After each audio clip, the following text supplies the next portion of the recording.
Salut, bienvenue sur ma chaîne, bienvenue sur la chaîne Welcome to Canada What Next. Je m'appelle Marie-Agnès et je suis très heureuse de vous retrouver ce matin sur cette nouvelle vidéo dont la thématique principale est la reconnaissance des diplômes obtenus à l'extérieur du Canada. La question qui nous a été posée, c'est celle de savoir si les diplômes obtenus à l'extérieur du Canada, est-ce qu'ils sont reconnus au Canada, particulièrement ceux obtenus dans nos pays africains?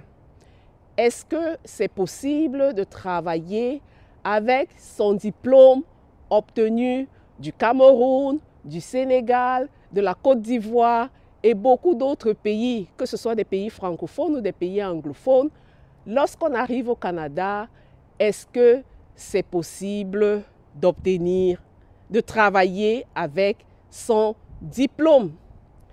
Tout d'abord, je vais vous laisser écouter deux extraits. Un des extraits, c'est celui de M. Atangana, qui est enseignant ici au Canada. Il est consultant en curriculum, donc c'est eux qui sont responsables d'écrire les programmes scolaires ici en Alberta. Et il va vous dire comment s'est passée son intégration en tant qu'enseignant. L'autre intervenant, ça sera M. Degueux, qui est aussi passé sur ma chaîne, qui a fait ses études au Cameroun. Il a également étudié au Japon. Il travaille actuellement comme ingénieur ici en Alberta. Il est membre de l'Ordre des ingénieurs de la province de l'Alberta et de la province de l'Ontario. Donc, écoutez ce qu'ils ont à dire et nous nous retrouvons après. Déjà, sur le plan des diplômes, est-ce que tes diplômes ont été reconnus? Est-ce qu'il a fallu refaire une autre formation? Explique-nous. Oui, quand on vient du pays comme ça, là, oui. Ça se passe comment? Du moins, à l'époque, je suppose que des choses ont certainement changé entre-temps, mais pour ton cas précis, comment ça s'est passé? Oui, pour mon cas précis, me voilà qui arrive donc en Alberta avec beaucoup de confiance que les choses vont marcher, que les choses vont aller beaucoup plus rapidement. Ils rentrent très vite. Très vite. Ouais. J'arrive donc, la seule information que j'ai à ce moment, c'est de déposer, de faire une application pour avoir un brevet d'enseignement au ministère de l'Éducation. C'est ce que je veux faire. Je fais donc une application, j'envoie, parce que pour enseigner en Alberta, il fallait ce brevet. D'accord. Et après un an, j'ai attendu pendant un an. Wow, ok. Et après un an, je reçois donc un matin la réponse du ministère qui me conseille de me rapprocher à une université pour compléter ma formation. De pouvoir obtenir la fameuse Cézanne. Ok. Alors, fort de mon expérience en administration au Cameroun, j'ai pu analyser la lettre, comme j'ai analysé les dossiers au Cameroun. D'accord. Et j'ai pu constater qu'il y avait beaucoup de failles. J'ai pu constater qu'il y avait une incompréhension du système éducatif du Cameroun. C'est ainsi donc que j'ai fait appel à la décision. Je leur ai invité à revoir la décision qu'ils avaient prise, les décisions qu'ils avaient prises, et j'en ai soutenu ma proposition. Alors, j'ai encore attendu 6 mois. Wow. Et 6 mois après, alors rentrant dans mon petit travail, je reçois donc, je vais dans ma boîte à lettres, et je trouve une lettre, n'est-ce pas, du ministère de l'Éducation. Et dans cette lettre, il est dit qu'il s'excuse d'abord. Et la décision qu'ils ont décidé de me donner de brevet d'enseignement. D'accord. Voilà donc comment j'obtiens mon brevet d'enseignement. Sans toutefois refaire les cours qu'ils avaient demandé. Sans toutefois refaire les cours que j'avais demandé, étant donné que J'avais fait une étude comparative du système éducatif du Cameroun pour devenir enseignant. OK. Et comparé à comment devenir un enseignant ici. Et j'étais arrivé à la conclusion que j'avais les compétences nécessaires pour pouvoir avoir ce brevet d'enseignement. OK. Sans toutefois retourner à l'université. OK. Et il me semble que je les ai convaincus. Et c'est pour cela qu'ils m'ont octroyé le brevet d'enseignement. Donc, si je vais juste, excuse-moi de te couper, donc je vais juste résumer pour mes abonnés. Je ne sais pas si tout le monde a bien suivi comme moi, parce que autour de nous, on a beaucoup de frères et sœurs qui arrivent et qui veulent être enseignants. Et moi-même, je pensais qu'il faut à tout prix repartir à l'université pour avoir un diplôme en éducation. Mais si je me base sur ce que tu as expliqué, ça dépend. C'est vraiment au cas par cas. Parce que moi, je croyais qu'il y avait vraiment un schéma, le genre, tu arrives, on te place quelque part, on juge de ton niveau et il faut absolument que tu refasses un diplôme en éducation tel qu'on le connaît ici pour pouvoir enseigner. Mais d'après ce que toi, tu me dis, toi, tu n'as pas eu à refaire tout ça.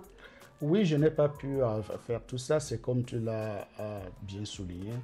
C'est vraiment étude cas par cas. OK.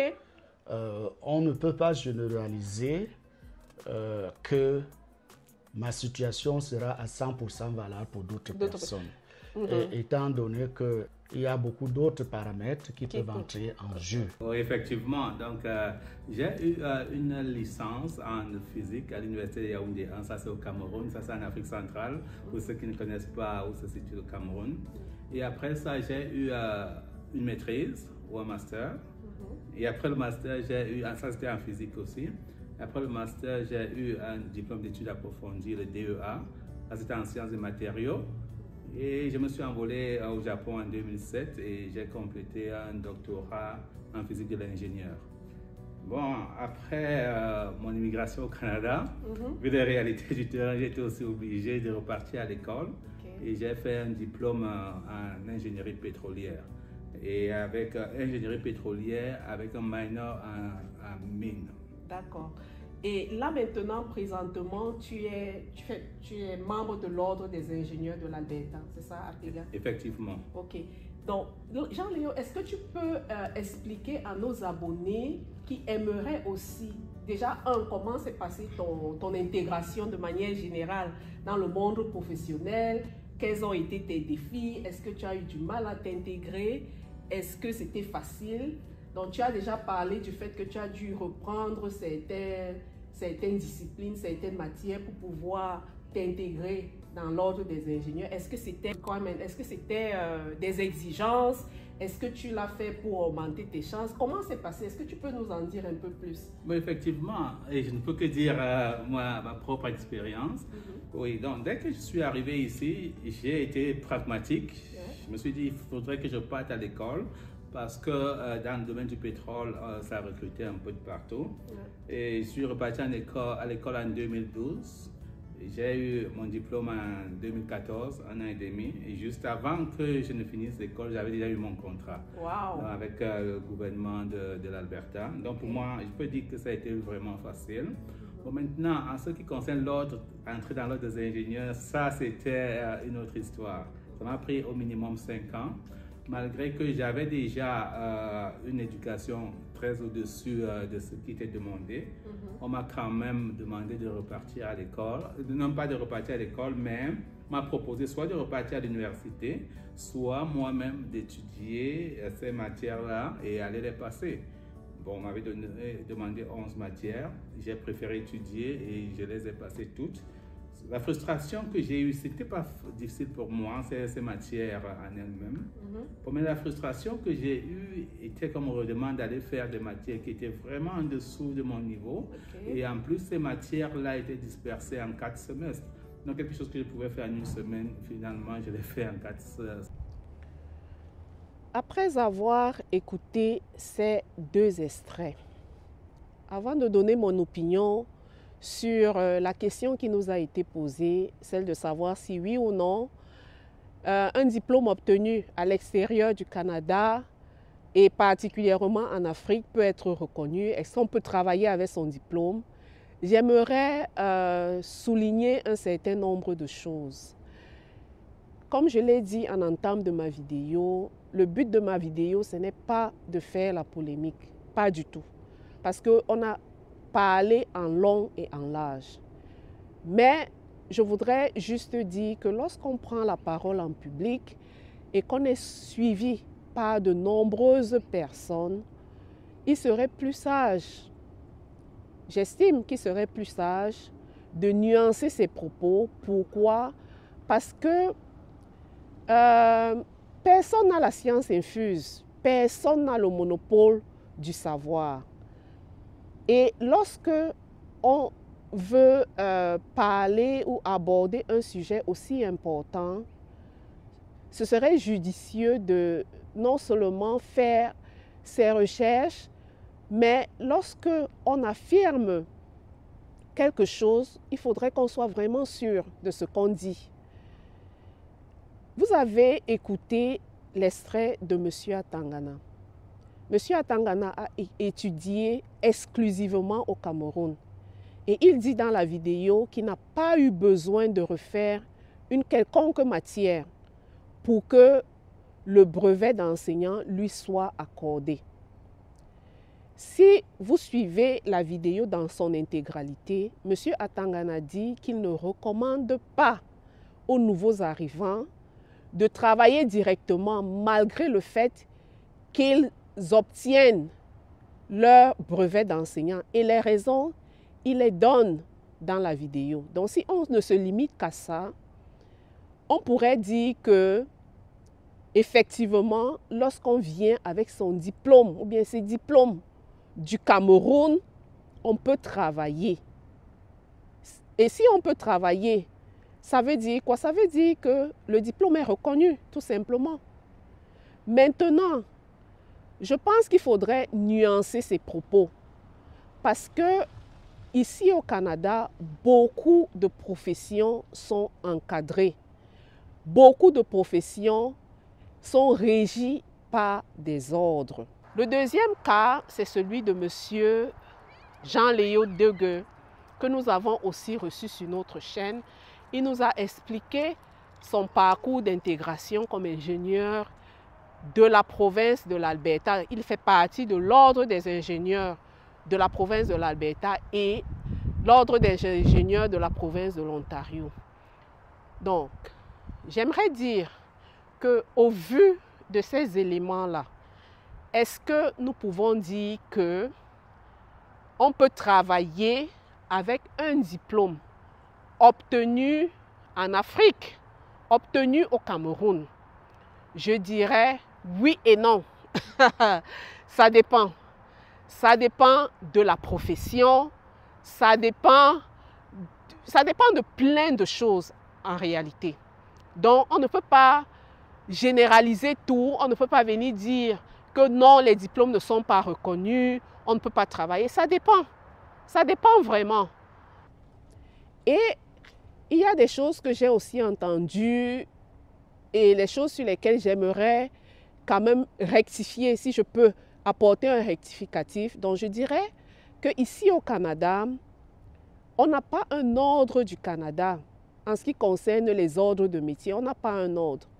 C'est chaque province qui a ses ordres. Donc, lorsqu'on dit qu'un diplôme obtenu en France est reconnu par l'Ordre des ingénieurs du Canada, je trouve que c'est un abus de langage. Oui, il peut être reconnu par l'Ordre des ingénieurs du Québec, mais le Québec, ce n'est qu'une province du Canada. Et comme je l'ai dit, chaque province a ses ordres.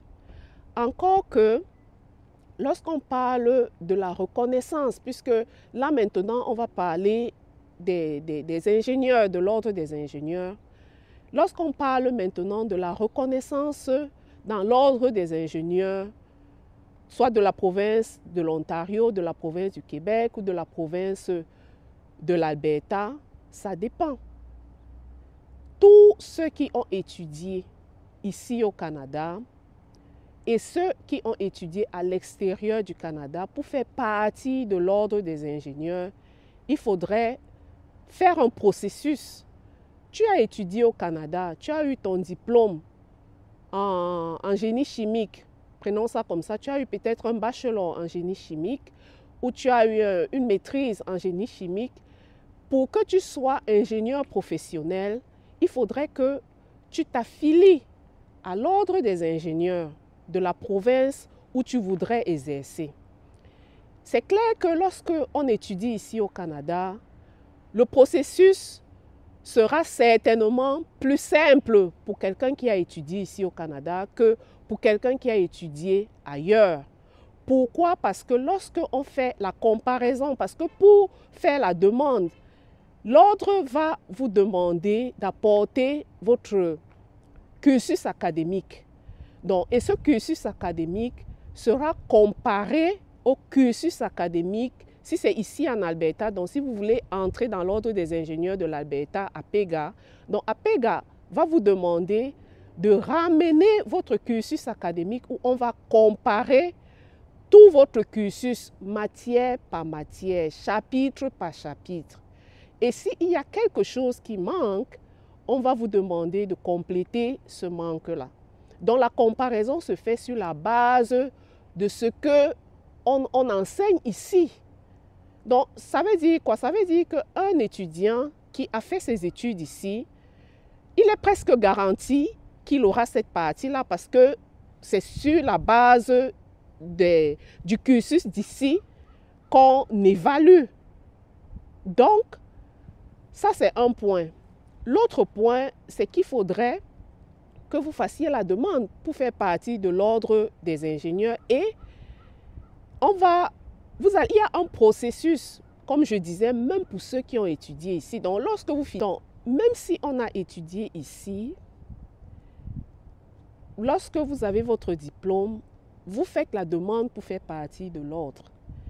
Et c'est clair que pour ceux qui ont étudié ici, ça sera plus facile parce que la comparaison se fait par rapport au curriculum d'ici. Et lorsque vous finissez vos études, vous n'êtes pas directement ingénieur professionnel. On va vous dire que voilà le processus pour les Canadiens. Il faut peut-être que tu complètes tel nombre d'années d'expérience, ensuite tu passes tel examen et maintenant tu as le droit de te faire appeler ingénieur professionnel.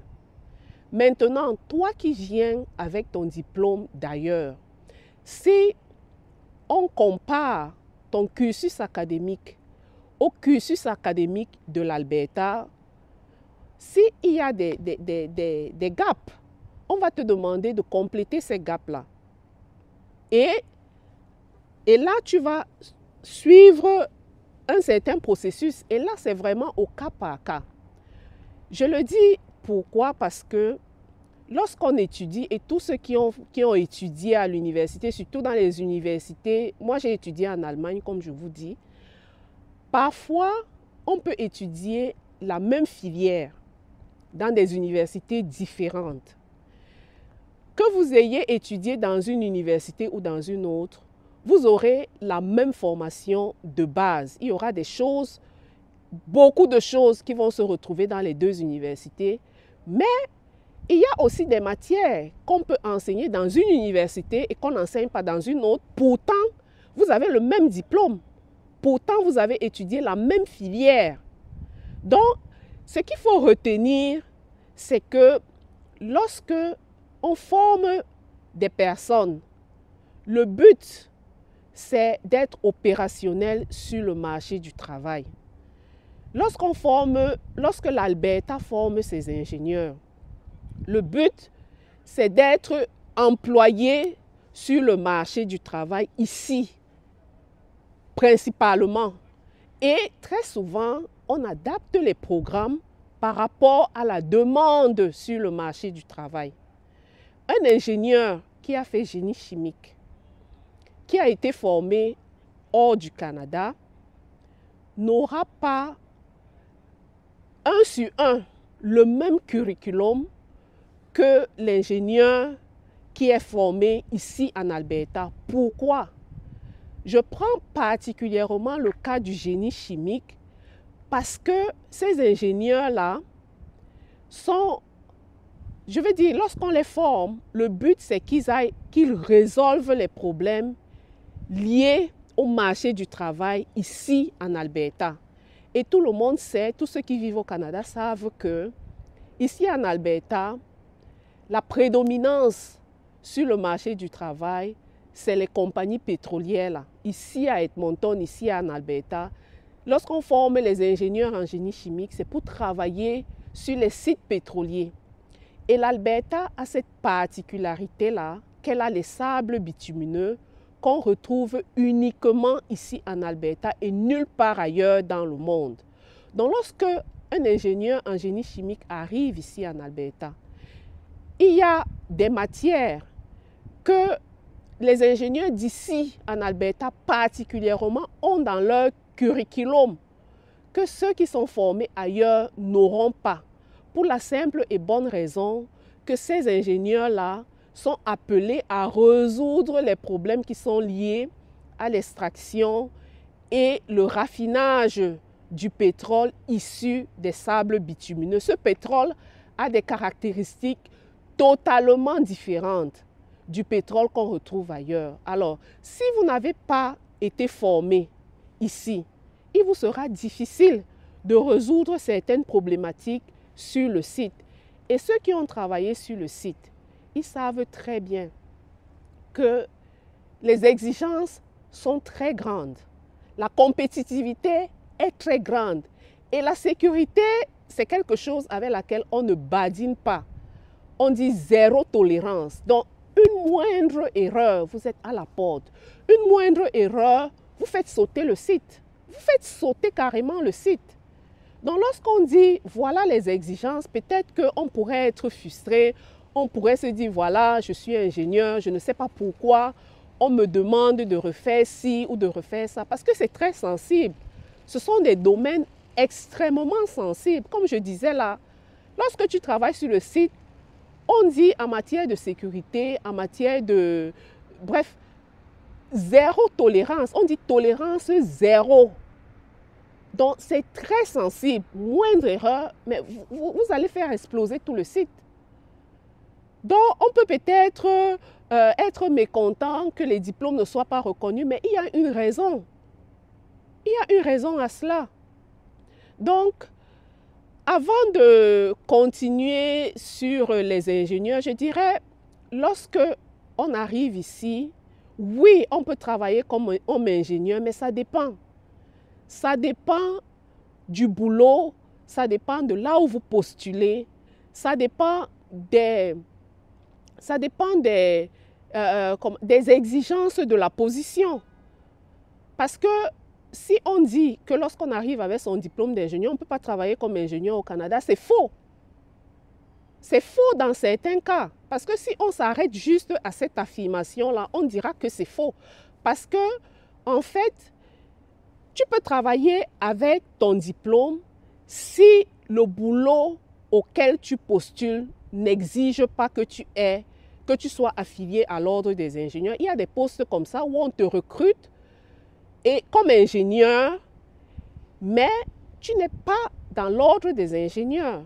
Mais par contre, lorsque on n'est pas dans l'ordre des ingénieurs, on n'a pas le droit de se faire appeler ingénieur. On n'a pas le droit d'estampiller certains documents techniques parce qu'on ne fait pas partie de l'ordre des ingénieurs. Ça, c'est vrai, on n'a pas ce droit-là. Mais si tu postules, j'allais dire si tu applies, si tu postules pour un boulot d'ingénieur et que ce boulot-là n'exige pas que tu sois membre de l'ordre des ingénieurs, on va te prendre et tu vas travailler comme ingénieur. Et lorsque on voudrait que tu sois membre de l'ordre des ingénieurs, lorsqu'on fait l'annonce du boulot, c'est spécifié, c'est bien écrit qu'on voudrait quelqu'un qui est ou bien qui fasse partie de l'ordre des ingénieurs. C'est spécifié, c'est bien écrit.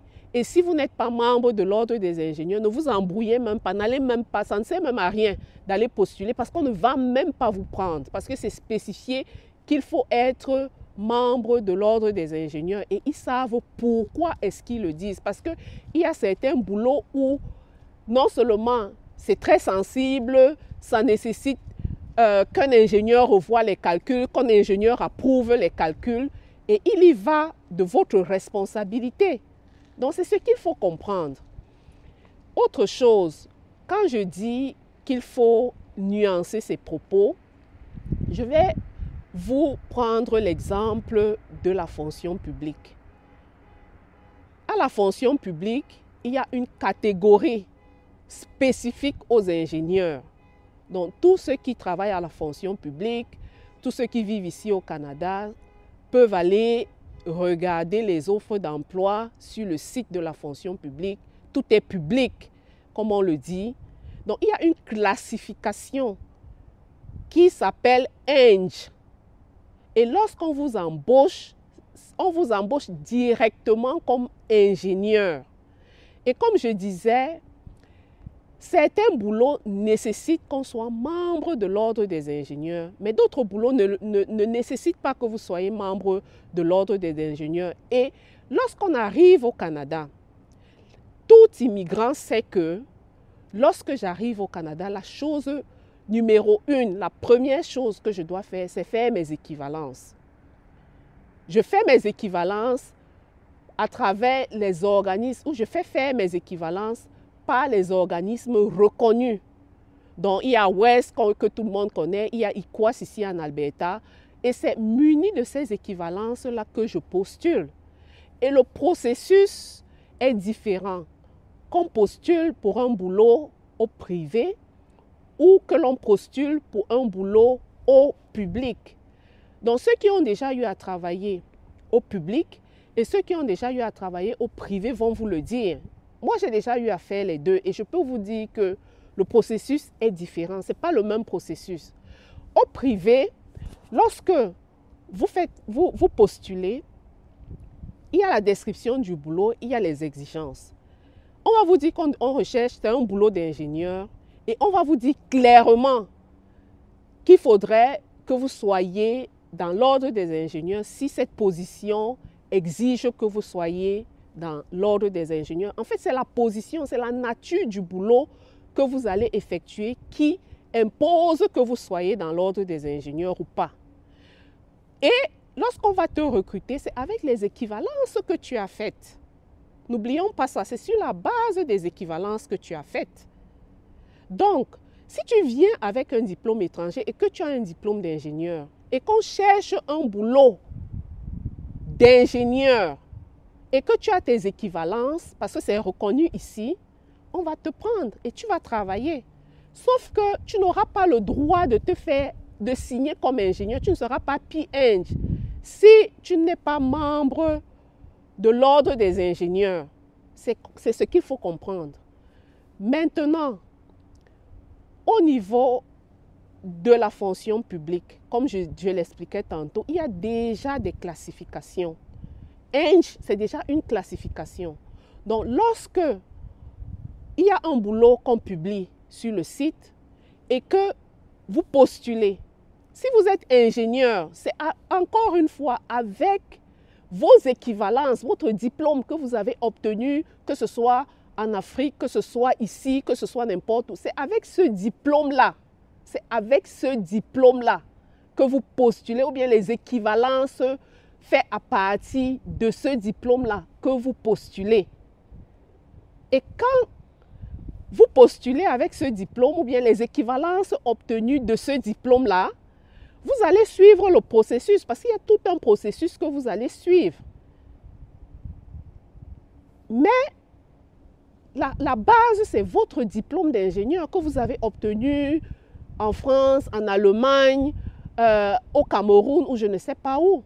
S'il est reconnu par les organismes reconnus, agréés là, qui font les reconnaissances et les équivalences des diplômes, vous allez postuler et on va vous donner le travail.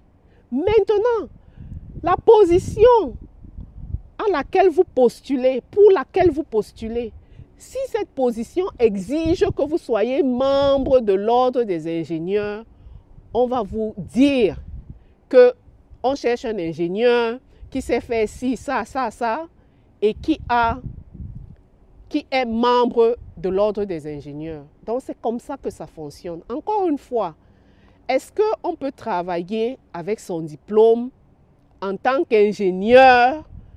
Oui. Est-ce qu'on a le droit de se faire désigner, de se faire appeler, de signer?